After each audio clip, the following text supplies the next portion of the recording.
My name is Logan Forsythe, and for years I was a special agent with the United States Secret Service. I protected a Republican president and a Democrat president. You know what? I would have taken a bullet for both. But my story starts here, in Lyon County, Kentucky. Growing up, my mom used to joke that the lights and the water were never on at the same time, because we usually couldn't afford both. She always worked multiple jobs, even cleaned our church for extra money to make ends meet. She is one of the hardest working people I've ever known. When I was 3, my dad walked out on me and my siblings. Years later, he came back.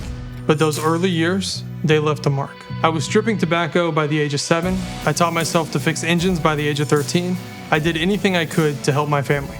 But by my senior year of high school, we were living in one of these, a 1995 Dodge Caravan. Somehow, through all this, I kept my grades up, I played baseball and basketball, I made it to college, and then I got into law school. Shortly after, I joined the Department of Defense, and then I transferred into the United States Secret Service. Fast forward to a snowy Christmas Eve 5 years later, when a reckless driver broke my neck, shattered my back, and nearly killed me. That was the night that my career as a federal agent came to an end. Today, I'm an attorney working across rural Kentucky, helping families like the one I grew up in. My wife is a public school teacher. We've got 2 great kids, Maddox and Maggie. Recently, my son asked me, "Dad, what are you gonna do to fix what's going on?" And his question hit me like a ton of bricks.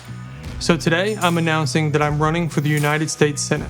Because our politicians have forgotten about families like mine and places like these. And nowhere is that clearer than the bill they just passed. It guts veterans' benefits, it slashes food assistance for groceries. These programs help my family get over the hump during the toughest of times. And it decimates Medicaid in our rural hospitals. All of this to hand billionaires another tax break. That pisses me off, and it should piss you off too. Look, I'm not a billionaire or a politician. In fact, most folks with my story, they don't make it out of a place like Lyon County, much less run for Senate. And I think that's the problem. Maybe politicians who've been living on Easy Street their whole lives don't understand the hardships that the rest of us are facing. I've beaten the odds before, and with your help, we're going to do it again. I'm Logan Forsythe, and I look forward to earning your vote.